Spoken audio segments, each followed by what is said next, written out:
Question paper जो आहे 5th प्रश्नपत्रिका क्रमांक 5 आहे। या प्रश्नपत्रिका क्रमांक आपण 5 या ठिकाणी सोडवणार आहोत। त्याच्यामधील प्रश्नपत्रिका क्रमांक 5 मधील प्रश्न क्रमांक 71 जो आहे तो सर्वांनी वहीमध्ये राईट करायचा आहे। ओके,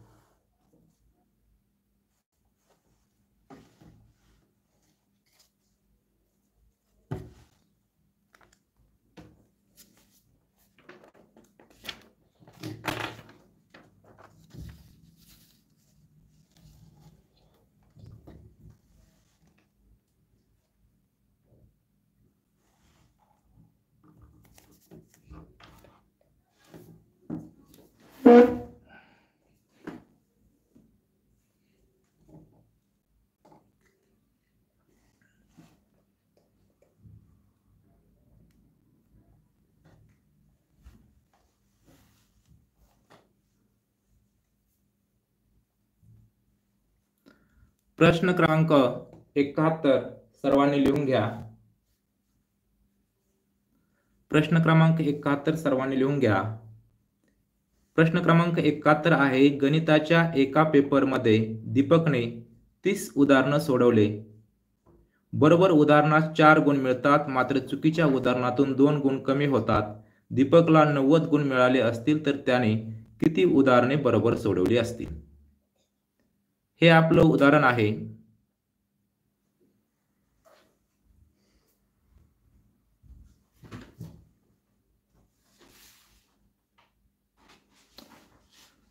सर्वांनी उदाहरण लिहून घेतलेलं आहे। लिहून घेतले असेल तर ओके करा। सर्वांनी उदाहरण क्रमांक 71 लिहून घेतले असेल तर ओके करा।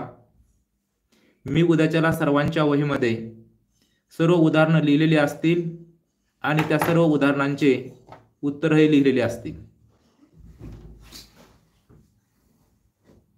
ओके, चला आपण सुरुवात करूया। गणिताच्या एका पेपरमध्ये दीपकने 30 उदाहरणं सोडवली। एकूण उदाहरणांची संख्या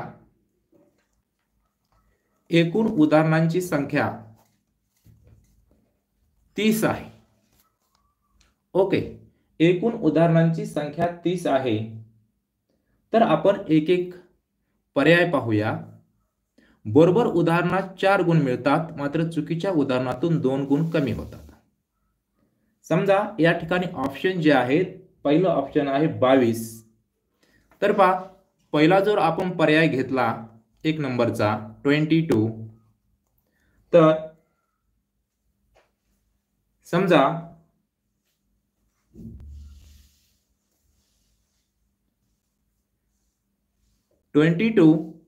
एवढे आपल्याला लास्टला काय विचारलेलं आहे, किती उदाहरणे बरोबर सोडवले असतील? पर्यायामध्ये किती उदाहरणे बरोबर सोडवलेले असतील, म्हणजे पर्यायामध्ये एक असं उत्तर आहे की ते बरोबर सोडवलेले उदाहरण असतील। तर आपण फर्स्ट पर्याय क्रमांक घेऊया। समजा 22 उदाहरणं तरी बरोबर सोडवले असतील तर बरोबर उदाहरणांसाठी 4 गुण आहेत। मग 22 गुणिले 4 जर आपण केलं तर याचं उत्तर येईल 88। आणि समजा चुकीच्या उदाहरणाला 2 गुण कमी करायचे आहेत। मग चुकीचे उदाहरण एकूण 30 उदाहरण आहेत। 30 मधून 22 गेले, खाली राहिले 8, बरोबर। मग राहिलेले 8 उदाहरणांसाठी 2 गुण मायनस होणार आहेत, म्हणजे 8 दुणे 16, 16 गुण मायनस होणार आहेत। म्हणजे या ठिकाणी किती गुण राहणार आहेत पहा,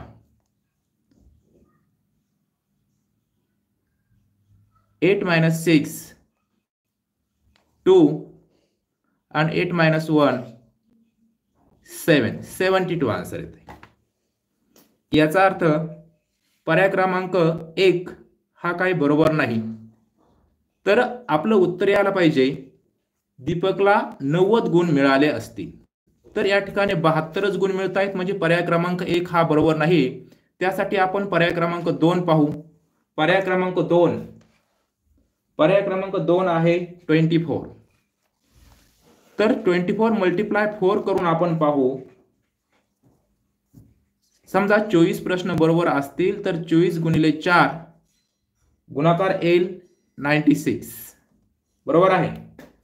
तर 30 क्वेश्चन मधून 24 क्वेश्चन मायनस केले तर 6 क्वेश्चन उरतील. बरोबर. मग या 6 प्रश्नांसाठी, चुकीच्या 6 प्रश्नांसाठी 2 गुण आहेत, म्हणजे 6 2 12. हे 12 गुण याच्यामधून मायनस होतील.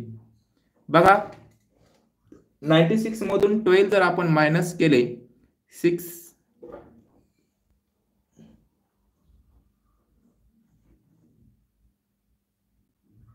किती राहतील 84. बरोबर. किती राहतील 84. याच पद्धतीने आपण पर्याय क्रमांक 3. तर 84 त्याला गुण मिळता आहेत का? नाही. त्याला गुण मिळायला पाहिजेत 90. किती गुण मिळायला पाहिजेत त्याला? 90. 84 गुण मिळत नाहीत. त्यामुळे आपण पुढचा पर्याय पाहू. पर्याय क्रमांक 3. आता 25 एवढे क्वेश्चन बरोबर असतील तर 25 मल्टिप्लाय 4 100 अँड 5 मल्टिप्लाय 2 एवढे चुकीचे प्रश्न असतील. 5 मल्टिप्लाय 2 10 म्हणजे 5 2 10. हे गुण वजा करावे लागतील तर 90 गुण त्याला मिळतील. बरोबर आहे. याचा अर्थ पर्याय क्रमांक 3 हे आपलं उत्तर आहे. बरोबर. याचा अर्थ पर्याय क्रमांक 3 हे उत्तर आहे. पहा 25 multiply 4 is equal to 100. 5 multiply 2 is equal to -10 is equal to 90. Okay. Very good, very good. खूप मुलांनी उत्तर दिले आहे. Okay okay. आदित्यने दिलेला आहे 25 आन्सर. ओके. धनवडेने 25 आन्सर दिलेला आहे. Okay okay. Very good. Right. तर अशा पद्धतीने हा प्रश्न क्रमांक 71 जो आहे तो आपण सॉल्व केलेला आहे. ओके.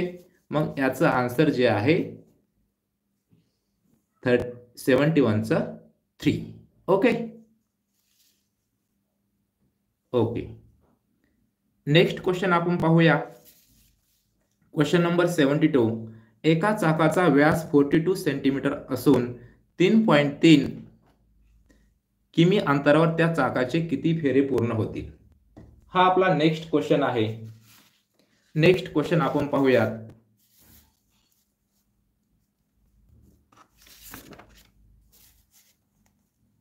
पहा व्यास दिलेला आहे. व्यास 42 सेंटीमीटर. या ठिकाणी व्यास 42 सेंटीमीटर दिलेला आहे आणि अंतर जे आहे, अंतर किलोमीटर मध्ये दिलेला आहे 3.3 किलोमीटर. ओके. तर त्या चाकाचे किती फेरे पूर्ण होतील? Okay.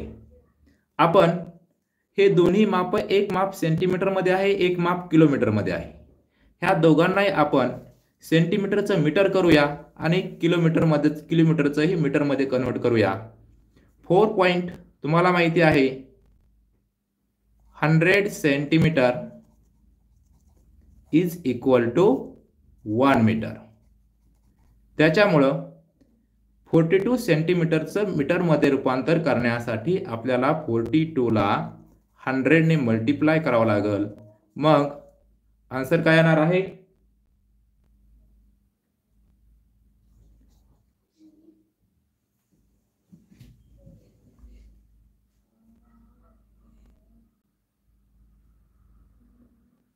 Okay.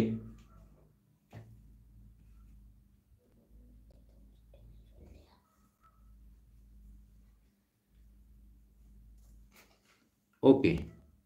0.42 metre.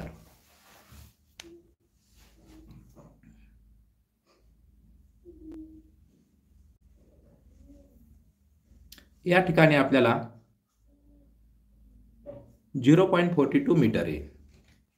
Total centimetre होतील, त्याला 100 ने डिवाइड करायचं आहे.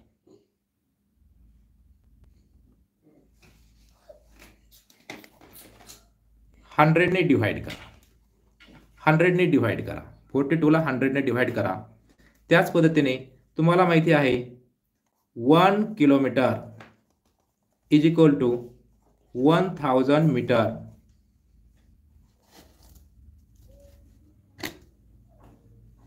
तर या ठिकाणीही तुम्हाला याचं 3.3 किलोमीटर जे आहे याचं रूपांतर तुम्हाला मीटर मध्ये करायचं आहे. 3.3 किलोमीटरला मीटर मध्ये कन्वर्ट करायचं आहे. मल्टिप्लाय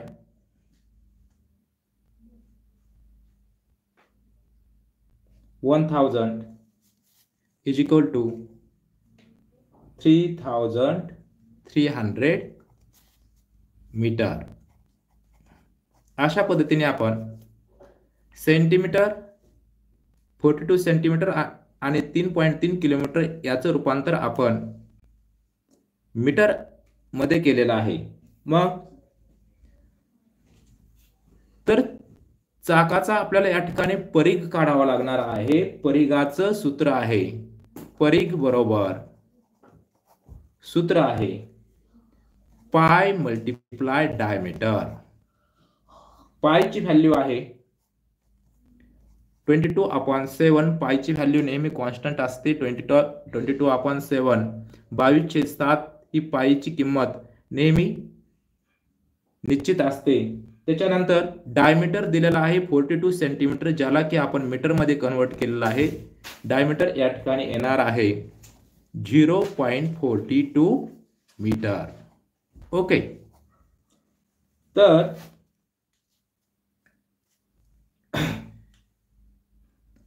एकूण फेरे किती होतील? तर या ठिकाणी बघा आपण कॅल्क्युलेशन करूया. 7×42 म्हणजे 0.6 मीटर. 7 0 0 आणि 7 0 0 आणि 7×42 म्हणजे 0.06 एवढा आपण भाग करेल. मग 22 मल्टिप्लाय 0.06 इज इक्वल टू किती येईल? गुणाकार पहा, 1.32 मीटर.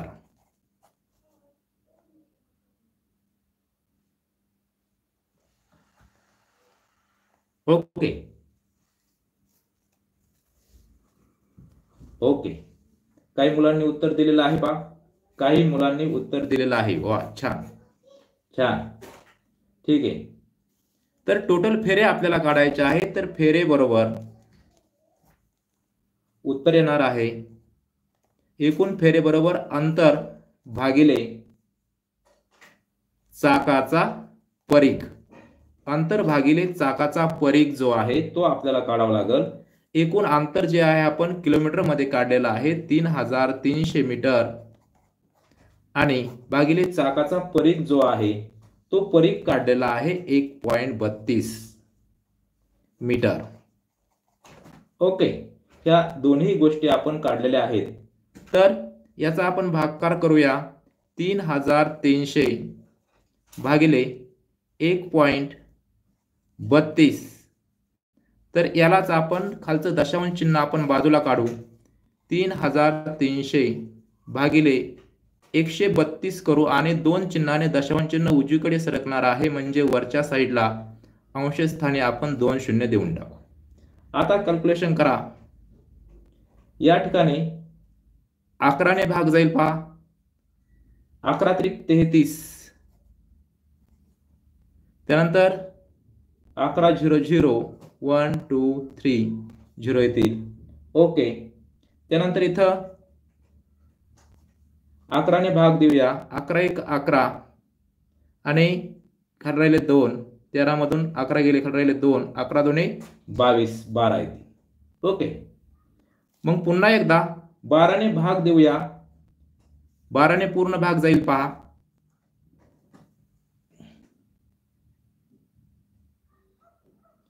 12 ने पूर्ण भाग गेल्यानंतर कितीचा भाग जातोय बघूया. 12 1 12 12 2 24. 30 मधून 24 गेले. खाली राहिले 6 आणि 12 पंचे 60 आणि 12 0 0. खाली राहिलेले आहेत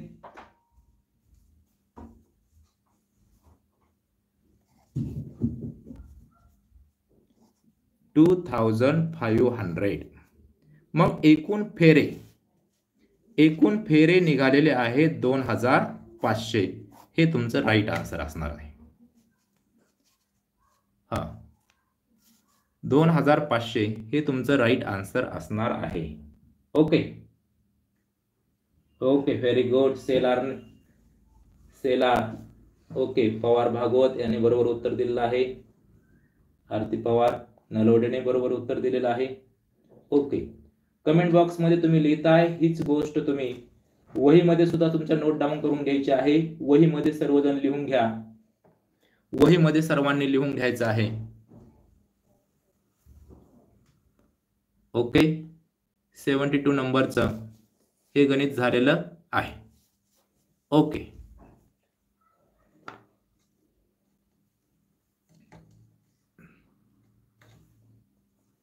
याच्यानंतर आपण नेक्स्ट प्रॉब्लेम पाहूया.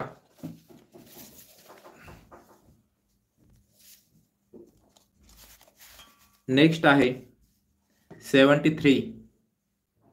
पहा 73 नंबरचं काय उदाहरण आहे. 7 प्राप्तांकांचे मध्यमान 63 आहे. 6 प्राप्तांक पुढील प्रमाणे आहेत, तर 7वा प्राप्तांक किती असेल.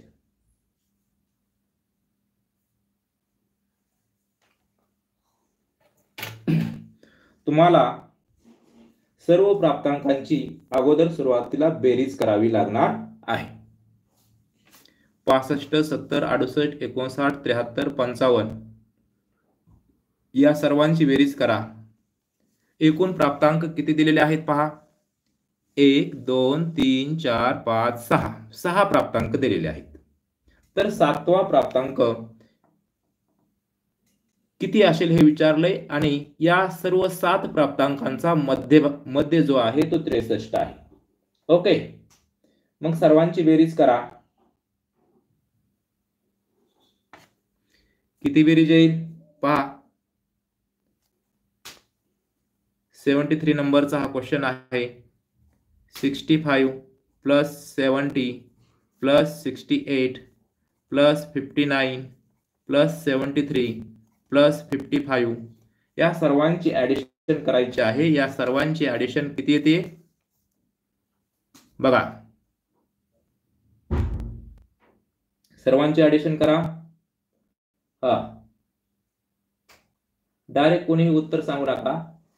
डायरेक्ट उत्तर सांगू नका. सर्वांनी ऍडिशन करा. राईट. कोणी उत्तर दिलेलं आहे. भागवतने उत्तर दिलेलं आहे 390. बरोबर, 390 हे उत्तर बरोबर आहे. मग समजा 63 हा प्राप्तांकाचा मध्यमान असेल तर 7 प्राप्तांकाची बेरीज किती यायला पाहिजे. 63 गुणिले 7 7 त्रिक 21 ला एकाचा हातच्याले 2 27 42 43 आणि 44 441 एवढी बेरीज यायला पाहिजे. परंतु 6 प्राप्तांकांची बेरीज 390 येते. तर आपल्याला 441 जी 7 प्राप्तांकाची बेरीज आहे त्याच्यामधून या 6 प्राप्तांकाची बेरीज वजा करावी लागेल. जर ती आपण वजाबाकी केली तर आपल्याला 7वा प्राप्तांक मिळणार आहे. तर काय येईल वजाबाकी बघा.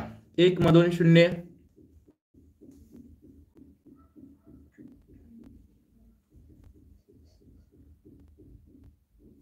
441 मधून 390 जातील.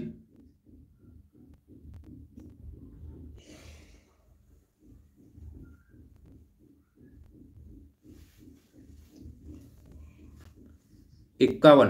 राईट. काय आन्सर असणार आहे 51. ही वजाबाकी करा. वजाबाकी करा. इथं 14 मधून 9 गेले, खाली राहिले 5, 3 मधून 3 गेले 0. राईट, बरोबर आहे. 51 हे उत्तर दिलेलं आहे.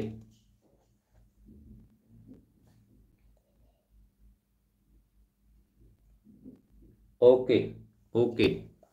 हे सर्व गणित 73 क्रमांकाचा प्रश्न आणि त्याचं उत्तर सर्वांनी लिहून घ्या. 73 क्रमांकाचा प्रश्न आणि त्याचं उत्तर सर्वांनी लिहून घ्यायचं आहे.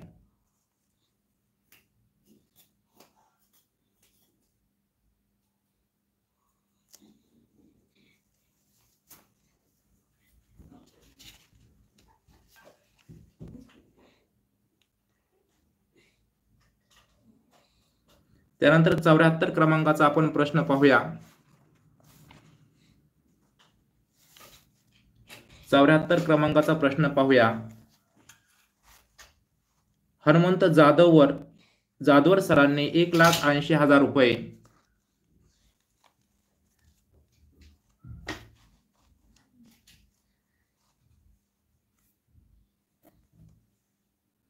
हनुमंत जाधवर सरांनी 1,80,000 रुपये दर साल दर शेकडा 7% दराने 2 वर्ष बँकेत ठेवले. सरळ व्याजाने रक्कम न ठेवता चक्रवाढ व्याज पद्धतीने रक्कम ठेवली असती तर हनुमंत जाधव सरांना किती रुपये जास्त मिळाले असते? बरोबर. या ठिकाणी अगोदर सरळ व्याज काढा. सरळ व्याजाने किती रक्कम येईल ते काढा. सरळ व्याजाची रक्कम काढा. त्याच्यानंतर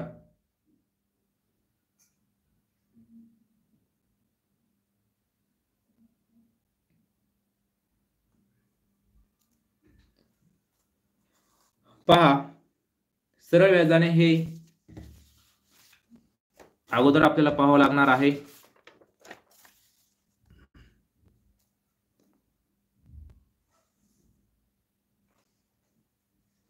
चौऱ्याहत्तर क्रमांकाचं गणित आहे. सरळ व्याजाचं सूत्र आहे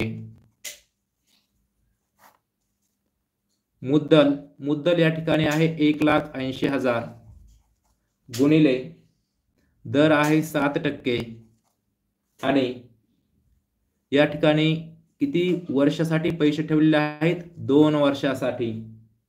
बरोबर. भागिले 100. हे 0 2 0 गेले, हे 2 0 गेले, खाली राहिलेला आहे 18 दुणे 36 म्हणजे 3,600 गुणिले 7 बरोबर किती येईल? 27 2 हातचे आले 4 7 21 आणि 4 25 बरोबर आणि हे 2 0. ओके. तर हे झालं सरळ व्याजाने 25,200 एवढी रक्कम त्यांना मिळणार आहे. तर 2 वर्षाचं आपल्याला या ठिकाणी चक्रवाढ व्याज काढायचं आहे. चक्रवाढ व्याजाप्रमाणे या ठिकाणी आपल्याला रक्कम काढायची आहे. तर पहिल्या वर्षाचं चक्रवाढ व्याज 7% आणि दुसऱ्या वर्षाचं चक्रवाढ व्याज 7%. पहा आता पहिल्या वर्षाचं चक्रवाढ व्याज किती येईल? 1,80,000 च्या 7%. हे 2 0 गेले, हे 2 0 गेले, मग 18 7 126 126 आणि 2 0 म्हणजे 12,600. 12,600 हे 12,600 पहिल्या वर्षाचं व्याज, दुसऱ्या वर्षाचं 12,600 एवढंच व्याज येईल दुसऱ्या वर्षासाठीही. दोन्ही व्याज आपण काढलेलं आहे आणि ह्या दुसऱ्या वर्षाचं पहिल्या वर्षाचं जे व्याज आहे आलेलं 12,600 चक्रवाढ व्याजप्रमाणे याच्यावर सुद्धा 7% रक्कम मिळणार आहे. म्हणजे पुन्हा आपल्याला 12,600 चे 7% करायचे आहेत भागिले 7. हे 2 0 गेले, हे 2 0 गेले, बरोबर 126 गुणिले 7. 126 गुणिले 7 केलं तर तुम्हाला उत्तर येणार आहे 882. 882 एवढं उत्तर येईल.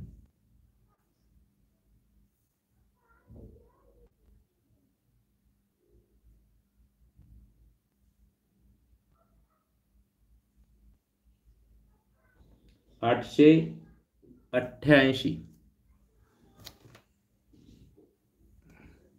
हा कोणी काय उत्तर दिलंय? 882. ठीक आहे.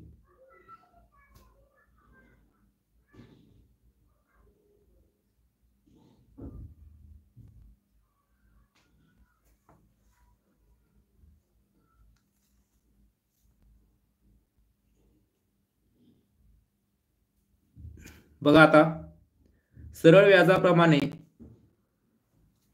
या सर्वांची आपण बेरीज करू. चक्रवाढ व्याजाप्रमाणे किती रक्कम मिळणार आहे? हे 12,600 परत 12,600 प्लस हे 882 यांची जर आपण ॲडिशन केली, एकूण ॲडिशन काय येणार आहे 202 खाली 8 हे 6 6 12 12 8 20 20 0 हातचे आले 2 2 2 4 आणि 1 6 आणि हे 2 26,082 26,082 एकूण चक्रवाढ व्याजाप्रमाणे 26,082 रक्कम आलेली आहे आणि ही जी रक्कम आलेली आहे 25,200 ही रक्कम आलेली आहे सरळ व्याजाच्या प्रमाणे. तर या दोघांचाही आपल्याला काय करावं लागणार आहे, फरक काढावा लागणार आहे. बघा आता सरळ व्याजाने रक्कम न ठेवता चक्रवाढ व्याज पद्धतीने रक्कम ठेवली असती तर सरांना किती रुपये जास्त मिळाले असते. बघा आता चक्रवाढ व्याजाप्रमाणे मिळालेली रक्कम आहे 26,082 आणि सरळ व्याजाप्रमाणे मिळालेली रक्कम आहे 25,200. ओके, यांची जर वजाबाकी केली 200ला 2 800ला 8 0 मधून 2 जात नाहीत, हातचे घेतले, इथं 10 राहतील, इथं 5 राहतील, 10तून 2 गेले खाली राहिले 8, इथं 5तून 5 गेले 0, 2तून 2 गेले 0, 882 एवढं उत्तर येईल. बरोबर, 882 एवढं उत्तर येईल. Okay okay, very good. Jadhav Khoshe यांनी राईट प्रॉपर गणित सोडतायत पाहते, डायरेक्ट उत्तर देत नाहीत. Okay, very good very good, छान. अशाच प्रमाणे प्रत्येक स्टेप बाय स्टेप गणित करायचं आहे आणि दिलेलं उत्तर व्यवस्थित तुमच्या वहीमध्ये सर्वांनी लिहून घ्यायचं आहे. ओके, ठीक आहे. सर्वांना समजतंय का मी काय सांगतोय ते? कारण की तुम्हाला तुमची काय अडचणी आहेत हे काय मला समजत नाहीये. तुम्ही कमेंट बॉक्स मध्ये काही अडचण असेल तर सांगू शकता. ओके, ठीक आहे. नेक्स्ट क्वेश्चन पाहू आपण. पुढचा क्वेश्चन लिहून घ्या. पुढचा क्वेश्चन आहे एका दुकानदाराने 75 नंबरचा क्वेश्चन आहे. पाहता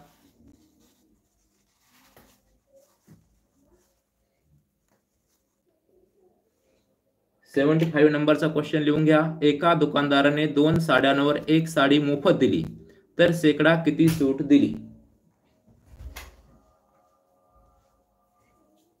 बघा 75 नंबरचा प्रश्न जो आहे तो एका दुकानदाराने 2 साड्या आहेत, 2 साड्या आहेत, ह्या 2 साड्यावर त्याने प्लस अजून 1 साडी फ्री दिलेली आहे. तर 2 साड्यावर 1 साडी म्हणजे एकूण 3 साड्या मिळालेल्या आहेत. तर शेकडा किती सूट दिली? बरोबर आहे.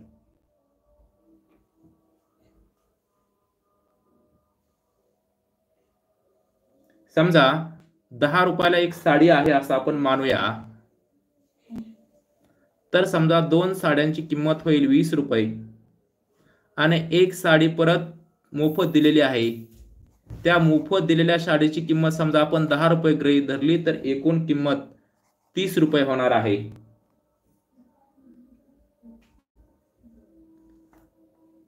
याच पद्धतीने आपण पाहू. समजा 2 साड्या ज्या आहेत या 2 साड्या आपल्याला 100 रुपयाला मिळाल्या. 2 साड्या 100 ला मिळाल्या.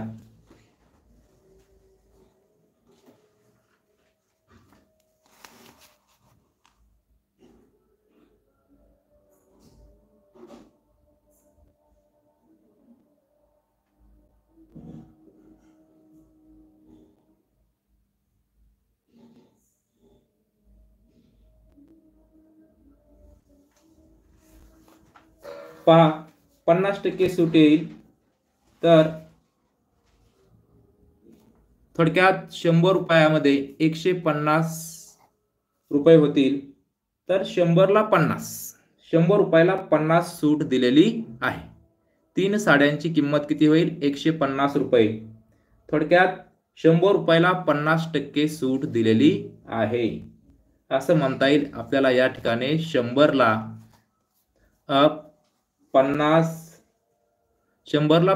म्हणजे 3 साड्यांची किंमत 100 3 साड्यांची किंमत 150 होते ते 100 रुपयाला दिलेले आहे. 3 साड्या या ठिकाणी 100 रुपयाला दिलेल्या आहे म्हणजे 50 रुपये.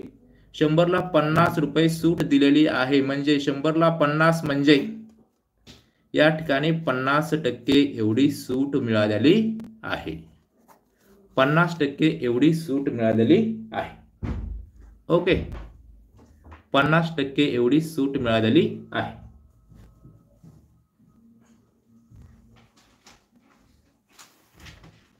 ओके,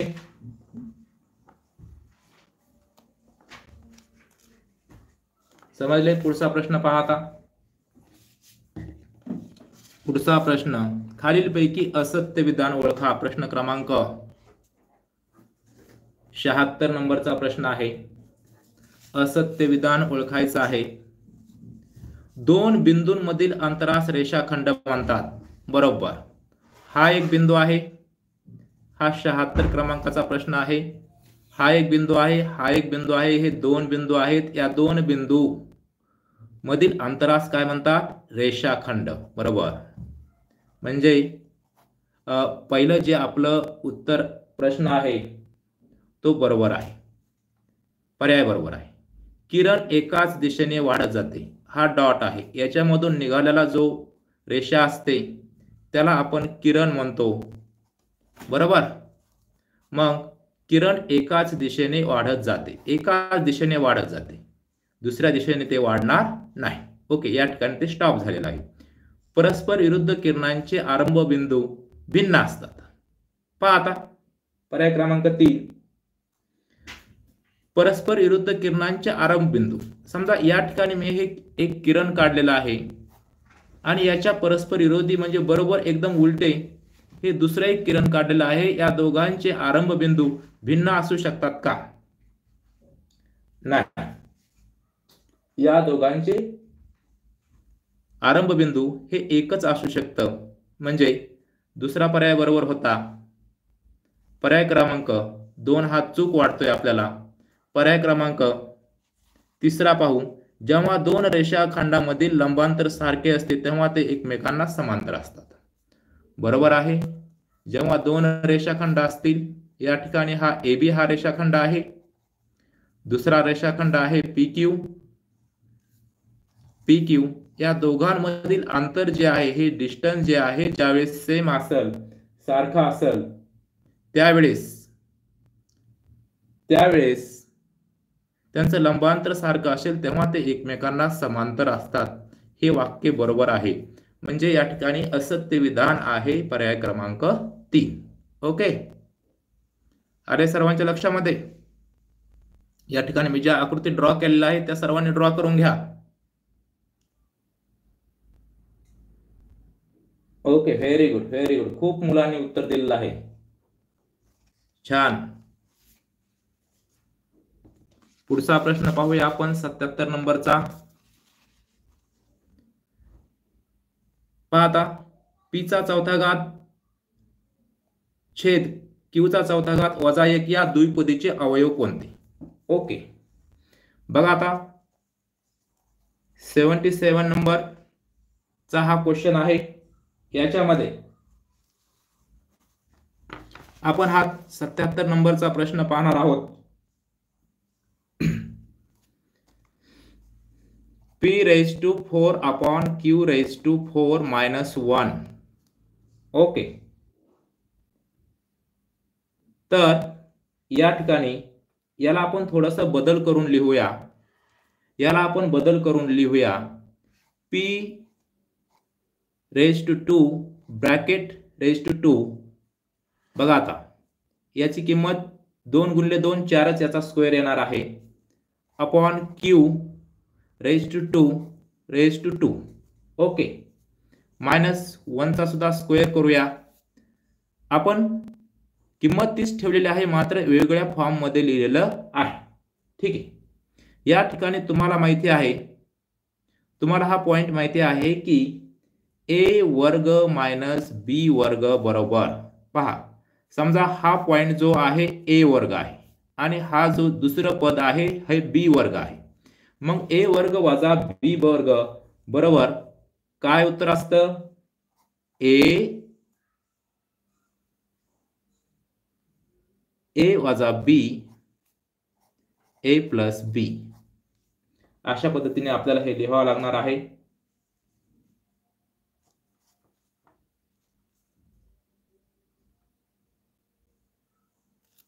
ए वर्ग वजा बी ए वर्ग अधिक बी. ठीक आहे.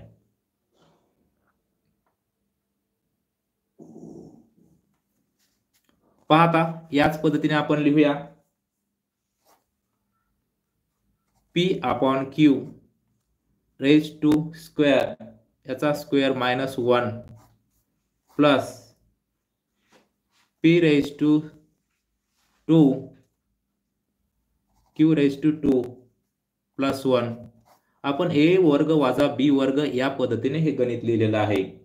मग पाहता पुन्हा ए वर्ग वजा बी वर्ग याचा आपल्याला परत याच सूत्राप्रमाणे अजून एकदा किंमत मांडावी लागणार आहे. ए वर्ग वजा बी वर्ग याप्रमाणे याच सूत्राप्रमाणे ए वर्ग वजा बी वर्ग ए वर्ग वजा बी वर्ग बरोबर ए वजा बी ए अधिक बी या सूत्राप्रमाणे ही किंमत मांडावी लागणार आहे. पाहता परत फक्त या रकान्याचं हे आहे ए, आपण याला ए समजूया याला बी समजूया. हे ए वजा बी. ठीक आहे. काय येईल आन्सर? पी अपॉन क्यू -1 आणि पी अपॉन क्यू प्लस 1 बरोबर.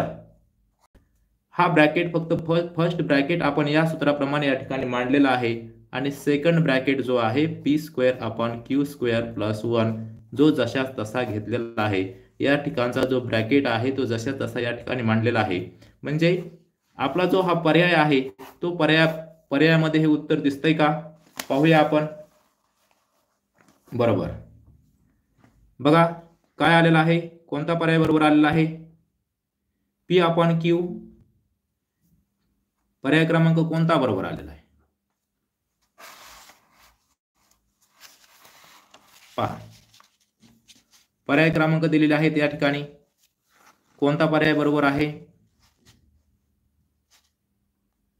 पर्याय क्रमांक 3. पर्याय क्रमांक या ठिकाणी 3 हा बरोबर आहे. ओके.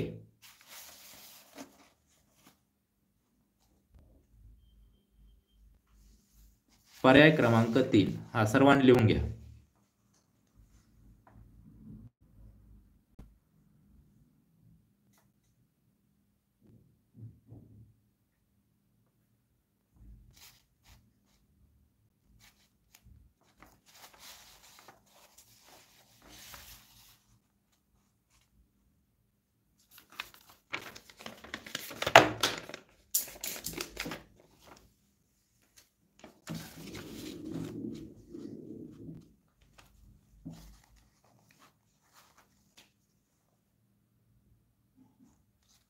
ओके.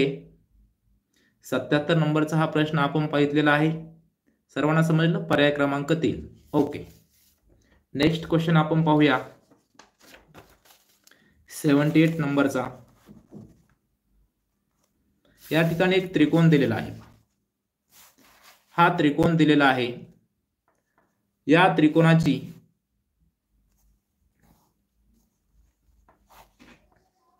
अशा पद्धतीचा हा 78 नंबरचा क्वेश्चन आहे. या क्वेश्चन मध्ये एम पी एन हा त्रिकोण आहे.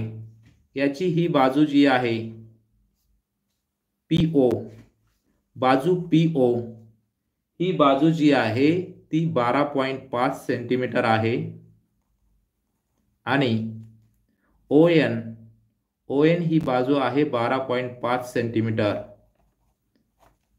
पहा आणि ही बाजू जी आहे एमएन ही बाजू दिलेली आहे 7 सेंटीमीटर.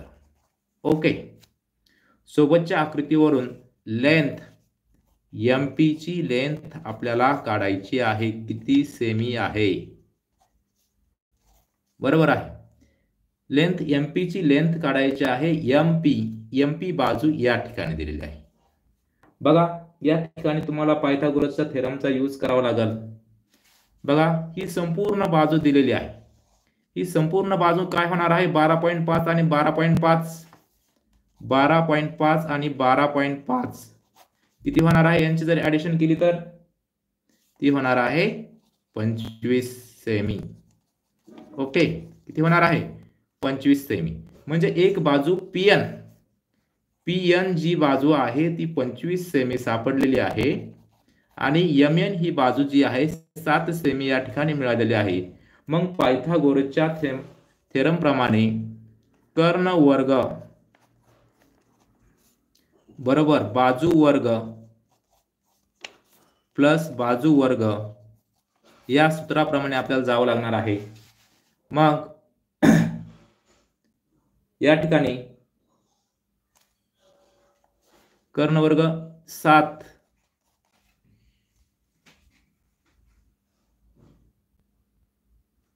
कर्ण जो आहे 25 सेमी बरोबर आहे.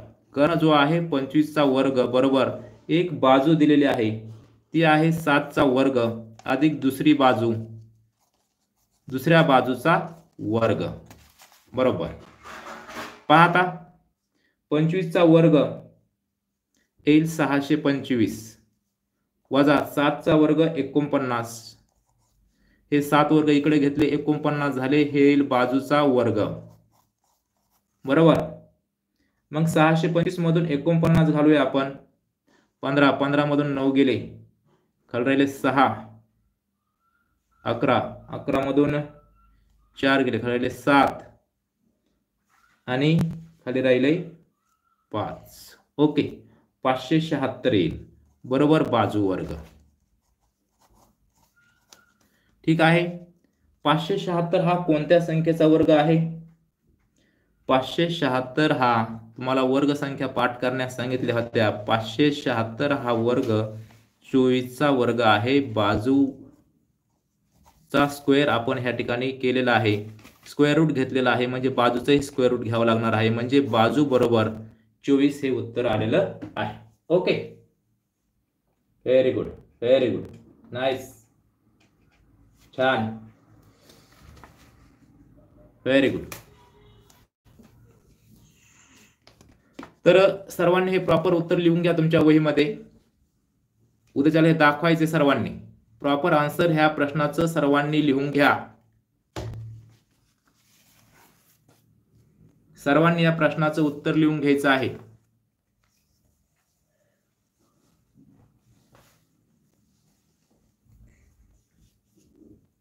ओके,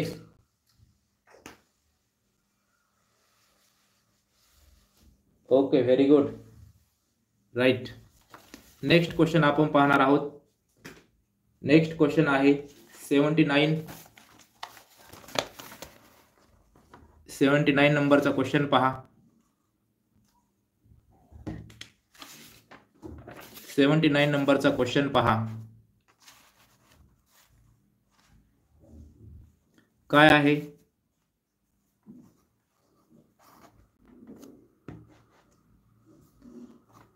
(11a-3 12a+1) अवयव कोणत्या त्रिपदीचे आहेत?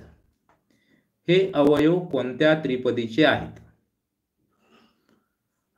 ब्रॅकेटने गुणा, 11a ने दुसऱ्या कंसाला गुणा वजा 3 ने गुणा. बघा आता 11a ने आपण 2a+1 ला गुणू, -3 ने 12a+1 ला गुणू. 11 दुने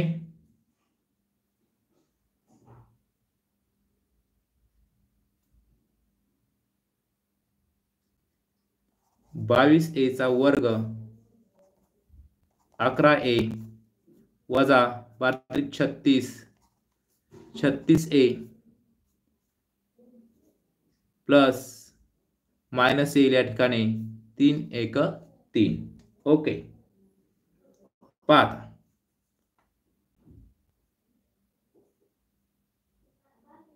नाही 12 36. Okay, 36a.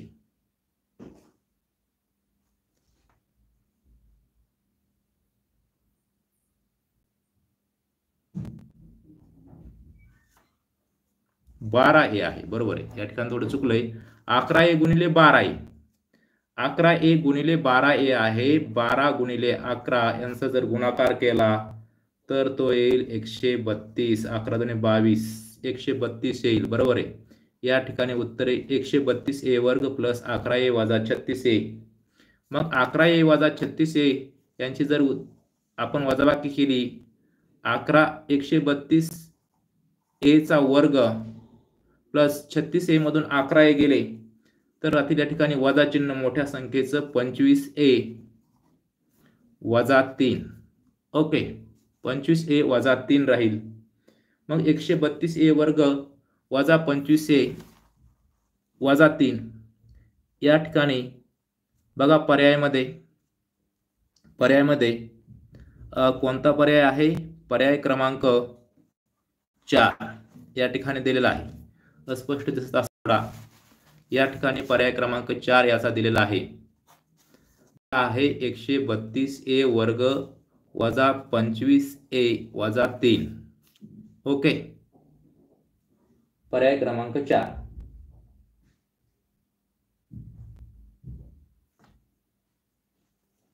हा, सर्वांनी हे गणित लिहून घ्या. सर्वांनी गणित लिहून घ्यायचं आहे. Okay, very good, very good. खूप मुलं बरोबर उत्तर देत आहेत. छान, सर्वांनी बरोबर उत्तर दिलेलं आहे. Okay okay, very good, very good, nice. सर्वांनी क्वेश्चन आणि त्याचा आन्सर लिहून घ्यायचा आहे. नेक्स्ट पाहणार आहोत.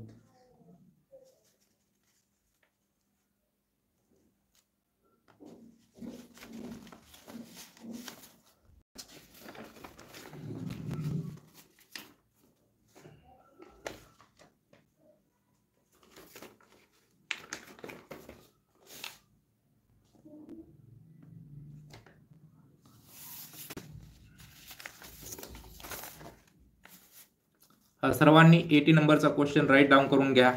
80 नंबरचा क्वेश्चन, 80 नंबरचा क्वेश्चन राईट डाऊन करून घ्या. पहा काय प्रश्न आहे. एका समलंब चौकोनाचे क्षेत्रफळ 20 चौरस सेमी असून समांतर बाजूंची बेरीज 20 सेमी आहे, तर समांतर बाजूंमधील लंबांतर किती सेमी आहे? पाहता या ठिकाणी एक सूत्र आहे. त्या सूत्रामध्ये 80 नंबरचा प्रश्न आहे. त्या सूत्रामध्ये सर्वांनी किमती टाका. समलंब चौरसाचे चौकोनाचे क्षेत्रफळ बरोबर एक सूत्र आहे 1/2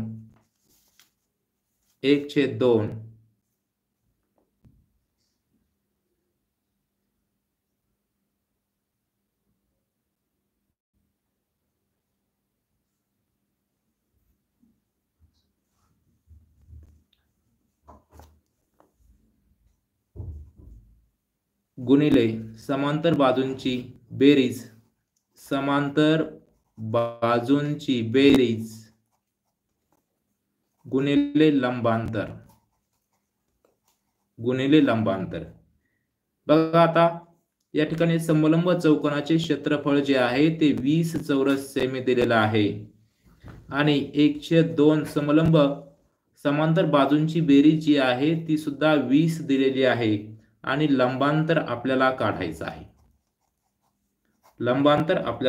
आहे. या ठिकाणी 2 ने भाग दो, 2 1 2, बेंद आहे 20 बरोबर, गुणिले 10 आहेत. हे गुणिले जे 10 आहेत इकडे आल्यानंतर भागिले होतील 20 भागिले 10 बरोबर लंबांतर. बघा 10 1 10, 10 2 20, लंबांतर बरोबर काय आलेलं आहे 2. लंबांतर बरोबर 2 आलेलं आहे. ओके, तर हा प्रश्न आहे या ठिकाणी.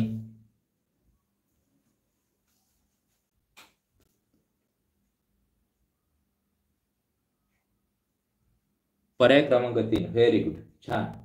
संजीवनी पवार, छान. नलवडे सुद्धा उत्तर 3 आलेलं आहे. ओके. गंडाळने 2 पर्याय क्रमांक दिलाय. 2 कसं काय आलाय गंडाळचा? ओके ओके ठीक आहे. शिंदे बरोबर. धनवडेने 3 क्रमांक दिलेला आहे. ओके. सर्वजण प्रश्न लिहितायत का? ओके ठीक आहे. प्रश्न पाहू आता. ओके. पुढचा प्रश्न आहे 81 नंबरचा. 12 सेमी लांब, 6 सेमी रुंद व 4 सेमी उंच असा एक लाकडी चौकोनी ठोकळा कापून त्याचे 6 सेमी लांब, 3 सेमी रुंद व 2 सेमी उंच असे चौकोनी ठोकळे केले तर किती ठोकळे तयार होतील? हे तुम्हाला काढायचं आहे. म्हणजे या ठिकाणी बघा, एकूण एक लाकडी चौकोनी ठोकळा आहे, तो कापून आपल्याला खालील प्रकारचे चौकोनीच ठोकळे तयार करायचे आहेत. म्हणजे वरच्या चौकोनाचे क्षेत्रफळ भागिले खालचा जो लहान माप दिलेला आहे, आपल्याला त्या लहान मापांनी भागावं लागणार आहे. हा प्रश्न जो आहे 81 नंबरचा, बघा 12 सेमी गुणिले 6 सेमी गुणिले 4 सेमी हे मोठ्या लाकडी चौकोनाचं क्षेत्रफळ भागिले खाली दुसरं दिलेलं आहे 6 सेमी, 3 सेमी आणि 2 सेमी या चौकोनांचं क्षेत्रफळ दिलेलं आहे. मला वाटतं याचं उत्तर तुम्हाला काढता येईल सर्वांना. ठीक आहे, काढा.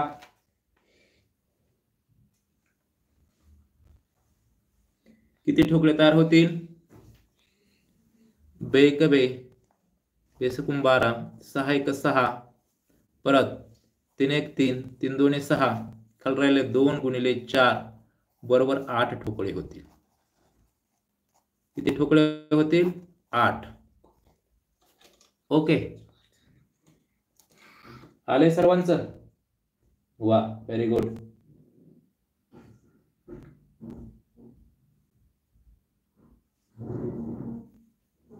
ओके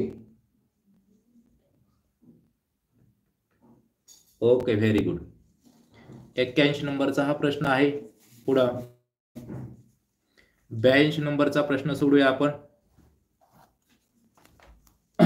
बघा, 82 नंबरचा प्रश्न आहे.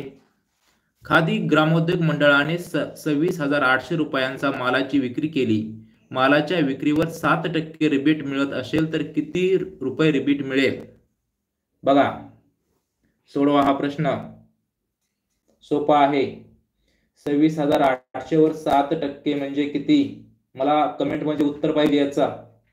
26,800च्या 7% काढा. खादी ग्रामोद्योग मंडळाने, प्रश्न दिसतोय सर्वांना? खादी ग्रामोद्योग मंडळाने 26,800 रुपयांच्या मालाची विक्री केली.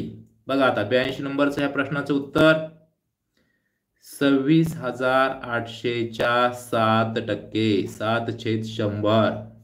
2 शून्य गेले, 2 शून्य गेले, बरोबर आहे. अतिशय सोपं आहे. मग काय करावं लागेल? 268 गुणिले 7, काय उत्तर येईल? 7 8 56, 56 ला 6, 8 5, 6 7 42 आणि 5 47, 47 ला 7, 8 4, 7 2 14, 14 4 18. कोणाकोणाचं उत्तर आलंय? Okay, very good. पर्याय क्रमांक कोणता बरोबर आहे? पर्याय क्रमांक 2 बरोबर आहे. ओके, पर्याय क्रमांक 2 बरोबर आहे. पर्याय क्रमांक 2 बरोबर. ठीक आहे. पुढचं गणित पाहूया आपण. 81x वर्ग. पुढचं गणित करा. 81x वर्ग, 81x वर्ग वजा 1 .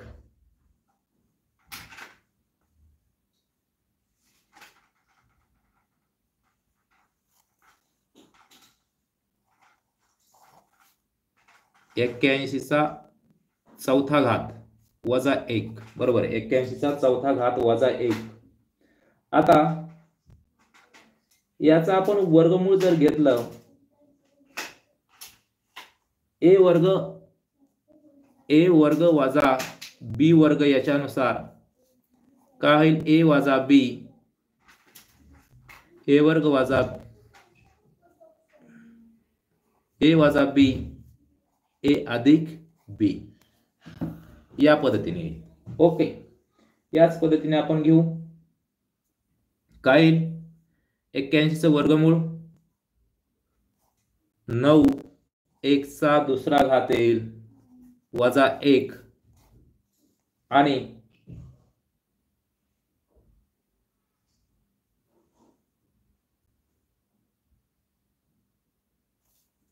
9 1चा दुसरा घात अधिक 1. ओके, बघा. 9 9 81, x वर्ग, x वर्ग, x चा चौथा घात वजा 1 अधिक 1 वजा.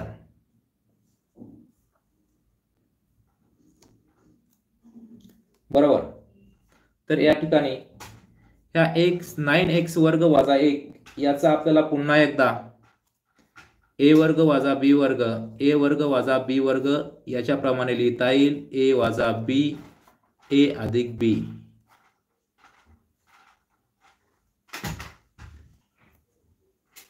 काय लिहिता येईल? याचं परत आपल्याला स्क्वेअर रूट घेऊ आपण. 3x प्लस 1 आणि 3x मायनस 1 या सूत्राप्रमाणे. हे आहे ए वर्ग, हे आहे बी वर्ग वजा 1 चा वर्ग. या पद्धतीने हे घेतलं तर राहिलेला हा जो भाग आहे 9x चा वर्ग प्लस 1 तो कायम राहील. हा भाग कायम राहील.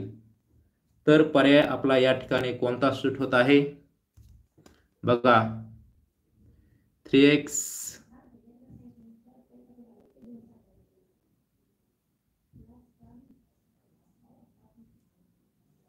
यापैकी एकही पर्याय नाही. म्हणजे पर्याय क्रमांक काय येणार आहे?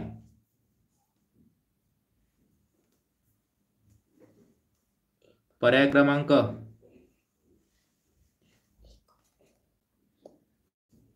यापैकी एकही नाही, अशा प्रकारचा पर्याय क्रमांक येईल.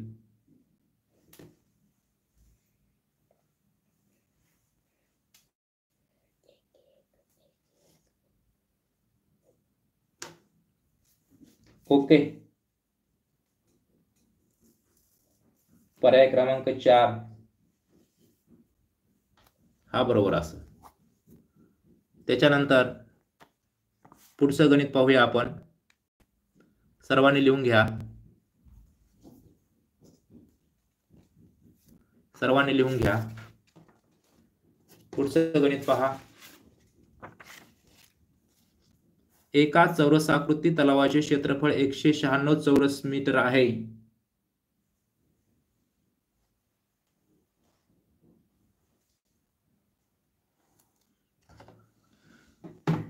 त्याच्या प्रत्येक बाजूला अर्धवर्तुळाकृती बाग तयार केली आहे, तर संपूर्ण बागेचे क्षेत्रफळ किती? या ठिकाणी आपल्याला एक चौकोन काढावा लागेल. 85 क्रमांकाचं उत्तर प्रश्न आहे हा. पहा आता, एक चौरसाकृती तलावाचे क्षेत्रफळ 196 चौरस मीटर आहे. त्याच्या प्रत्येक बाजूला अर्धवर्तुळाकृती बाग तयार केली आहे, तर संपूर्ण बागेचे क्षेत्रफळ किती? बरोबर आहे. तर चौकोनाचे क्षेत्रफळ बरोबर चौरसाचे क्षेत्रफळ बरोबर काय असते? बाजू गुणिले बाजू. म्हणजे या ठिकाणी क्षेत्रफळ दिलेलं 196, म्हणजे त्याची बाजू, एक बाजू जी आहे, हा जर चौरस काढला आपण, त्याची एक बाजू 14 सेंटीमीटर. बरोबर. या सर्वांची काय असणार आहे? 14 सेंटीमीटर ही बाजू असणार आहे. चौरसाचे क्षेत्रफळ बरोबर असते बाजू गुणिले बाजू, तर प्रत्येकाची चौरसाची बाजू 14 सेंटीमीटर येणार आहे. आणि या चौरसाकृती तलावाचे क्षेत्रफळ 196 चौरस मीटर दिलेलं आहे. क्षेत्रफळ दिलेलं आहे 196 चौरस मीटर. ओके. तर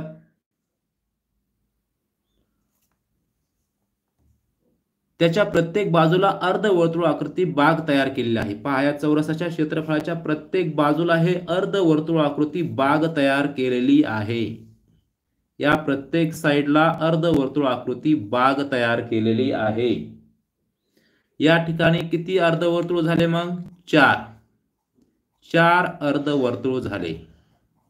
एकूण 4 अर्धवर्तुळ झालेले आहेत. 4 अर्धवर्तुळ म्हणजे पूर्ण वर्तुळ किती झाले? 2 पूर्ण वर्तुळ होतील.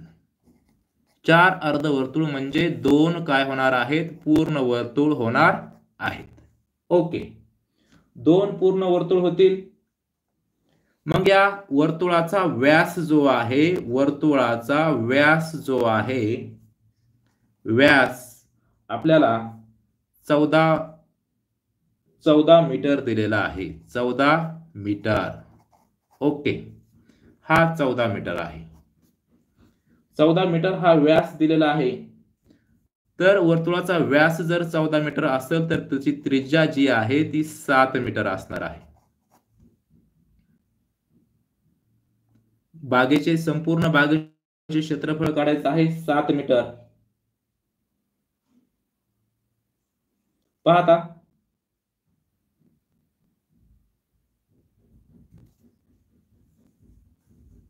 त्यानंतर वर्तुळाचे क्षेत्रफळ बरोबर वर्तुळाचे क्षेत्रफळ बरोबर काय असणार आहे? 22/7 गुणिले r स्क्वेअर. मग 22/7 त्रिज्या आलेली आहे 7, त्याचा स्क्वेअर म्हटल्यानंतर आपल्याला 2दा गुणिले घ्यावे लागणार आहे. पाहता, 7 एक 7, उत्तर आले 22 गुणिले 7, 22 7 154.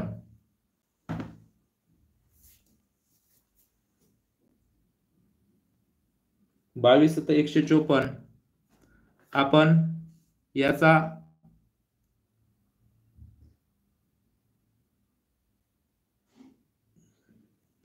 एका वर्तुळाचं क्षेत्रफळ हे आलेलं आहे. एका वर्तुळाचं क्षेत्रफळ.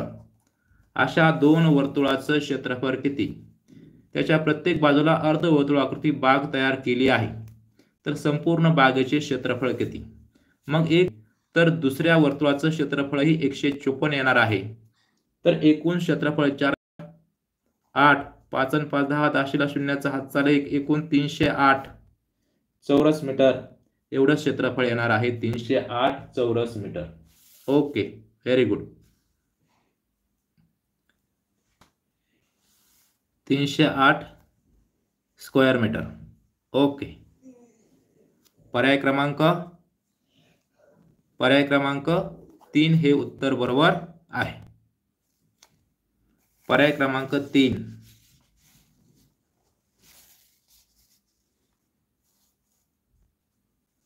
प्रश्न आहे हा, याचं उत्तर आहे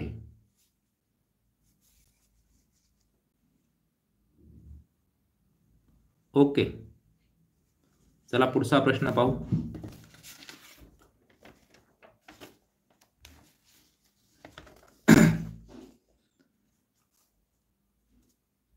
पहा, एक काम ए, प्रश्न आहे ए एक काम 12 दिवसात करतो, तेच काम बी ला पूर्ण करण्यास 15 दिवस लागतात. ए ने एकट्याने 3 दिवस काम केल्यावर बी त्याच्या मदतीला आला, तर उरलेले काम पूर्ण करण्यास दोघांना किती दिवस लागतील? हा प्रश्न आहे. सोडवा. प्रश्न लिहा. प्रश्न क्रमांक आहे 85.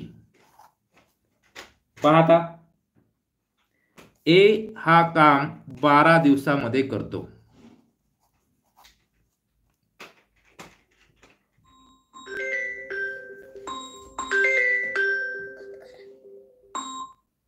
ओके, तर 1 दिवसात तो किती काम करत? एक दिवसात तो काम करल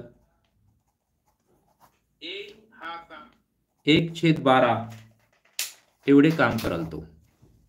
तर बी जो आहे तो 15 दिवसात तेच काम करतो. तर 1 दिवसात तो 1/15 एवढे काम करेल. पाहता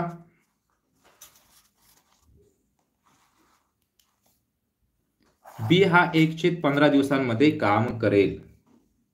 1 दिवसामध्ये.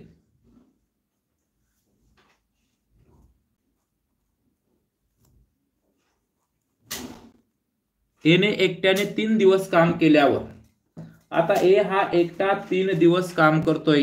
ए एकटा 1 दिवसात 1/12 दिवस काम करतो. मग ए हा 3 दिवसात काम करतोय.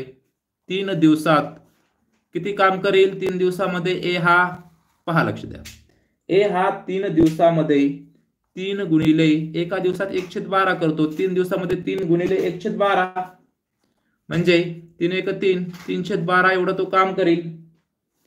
म्हणजे किती होईल? 3 एक 3, 3 चौक 12, 1/4 पूर्ण दिवस होते. बरोबर. आता बाकी किती राहिले? 4 पैकी 1 दिवस. बाकी राहिले 4 पैकी 3 दिवस. बाकी दिवस राहिलेले आहेत 4 पैकी 3. बरोबर. पहा आता पुढे प्रश्न आहे.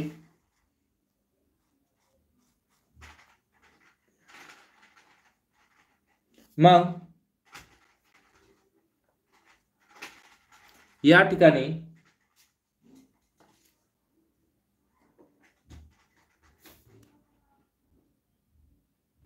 उरलेले काम पूर्ण करण्यास दोघांना किती दिवस लागतील? उरलेले काम पूर्ण करण्यास दोघांना किती दिवस लागतील? बघा आता दोघांचे काम आपण टोटल करूया. दोघांच्या कामाची 1 दिवसाची आपण टोटल करूया. 1 दिवसामध्ये ते किती काम करतील ते करूया आपण अगोदर. 1/12 हे 1 दिवसात पूर्ण करतो, अधिक दुसरा 1/15 दिवसांमध्ये पूर्ण करतो. एकूण पाहता छेद समान करूया. छेद समान करण्यासाठी दोघांचा छेद येईल 90. याला गुणावं लागणार आहे.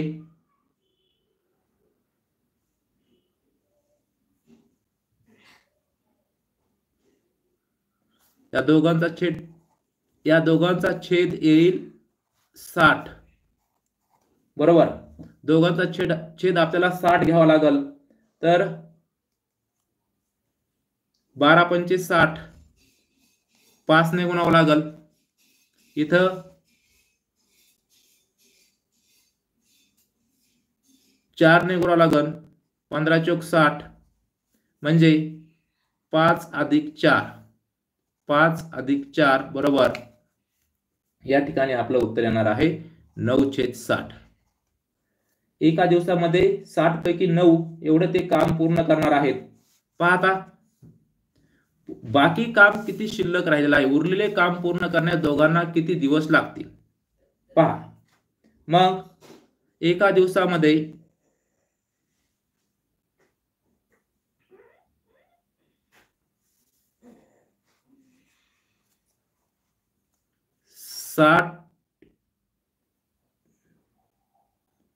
60 पैकी 9 एवढे काम करता येत.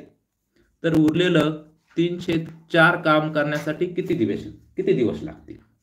पाहता हाच गुणाकार आपण इकडे करूया.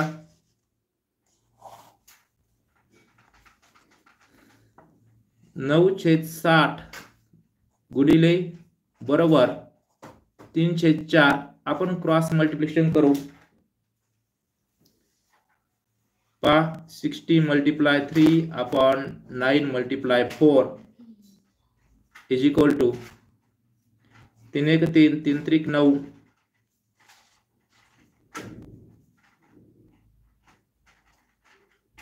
4 ने भागा 4 1 4,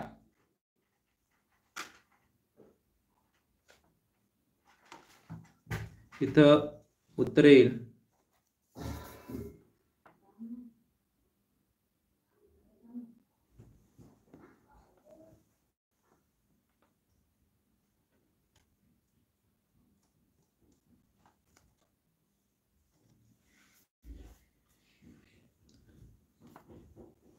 3 ने भाग देऊ अगोदर, 4 ने त्याने ऐवजी 3 1 3, 3 2 6, 3 0 0 आणि 4 1 4, 4 पंचे 20, बरोबर.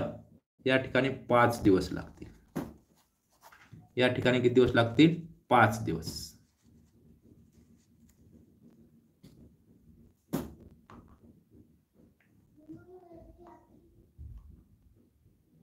ओके.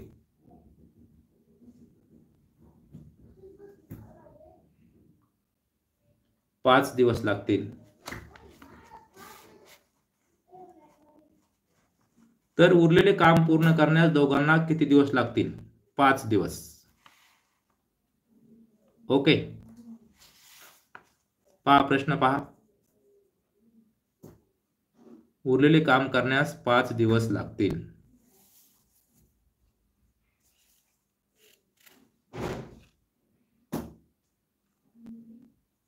ओके.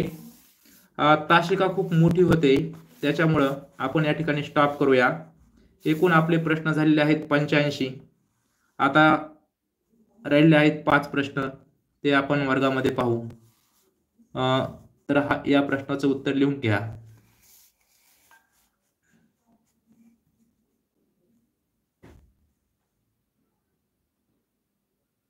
ओके. स्टॉप करायचं.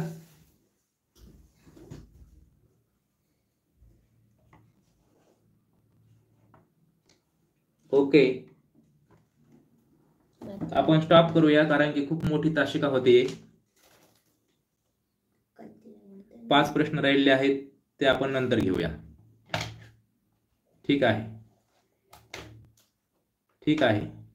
पहिलाच दिवस आहे, त्याच्यामुळे आपण लगेच स्टॉप करणार आहोत. Okay. Okay okay okay okay. काय अजून आपल्याला सुधारणा करावं लागणार आहे. आपल्या या क्लासला, लाईव्ह क्लासला तुमच्या व्यतिरिक्त अजूनही 1-2 मुलं काहीतरी वेगळेच जॉईन झालेले आहेत. कोण जॉईन होते ते आपण पाहू. ओके. तर मी हा क्लास या ठिकाणी स्टॉप करतोय.